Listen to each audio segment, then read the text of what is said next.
Tu t'appelleras Lapin de Marine Schneider chez Versant Sud, sélectionné dans la catégorie Pépites livre illustré.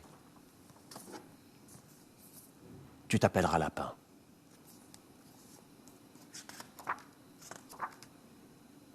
Personne ne sait exactement quand cette histoire a commencé. C'était sûrement la nuit. En tout cas, personne n'a rien vu. Personne ne l'a vu arriver.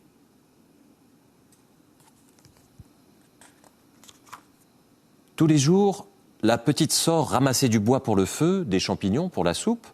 Il n'y a personne pour lui dire de rester à l'intérieur, qu'il est trop tôt ou qu'il fait trop froid. Elle s'appelle Belette. Elle a 7 ans et elle habite seule. C'est comme ça.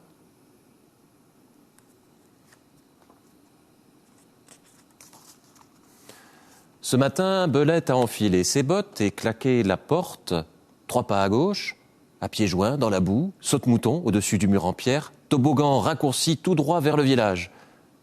D'habitude, c'est comme ça qu'elle fait, mais pas aujourd'hui. Ce matin, elle l'a vu et elle a cru que c'était la fin du monde. Il n'y avait pas un bruit, à part celui du vent dans les bouleaux.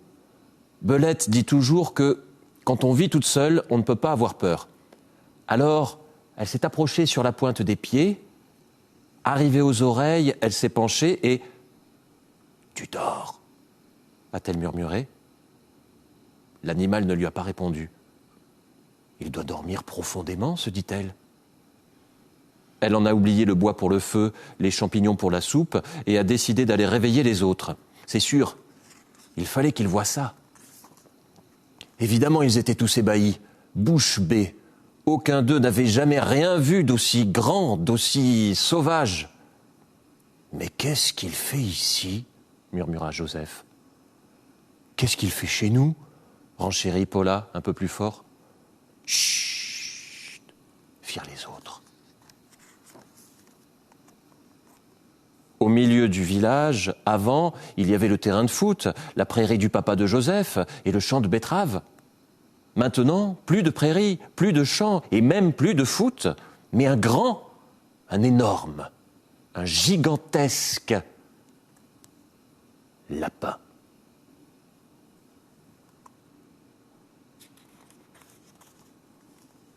Puis des parents sont arrivés. Ce lapin était encombrant, peut-être dangereux. Ni une, ni deux, ils ont emmené leurs enfants à la maison et fermé la porte à clé.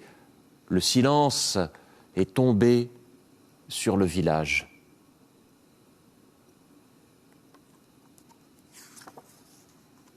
Le jour se leva, arriva la nuit. La nuit, personne n'attend Belette. Alors, elle reste au chevet de son nouvel ami, malgré le froid qui lui piquait les joues. « Tu t'appelleras Lapin », lui dit-elle. Elle entassa toutes ses couvertures, mais ne parvint même pas à recouvrir une de ses pattes. Cette même nuit, les adultes se réunirent et discutèrent des heures durant. Qu'allait-il pouvoir bien faire de ce lapin ?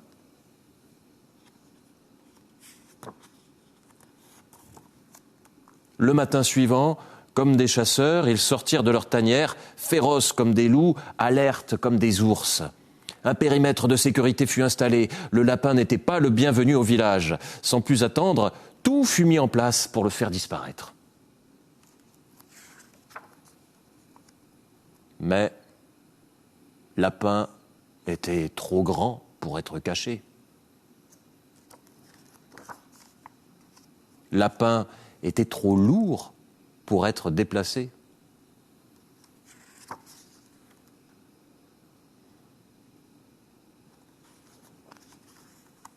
Lapin était trop gros pour être enterré. Alors que faire ? C'était « Tu t'appelleras Lapin » de Marine Schneider.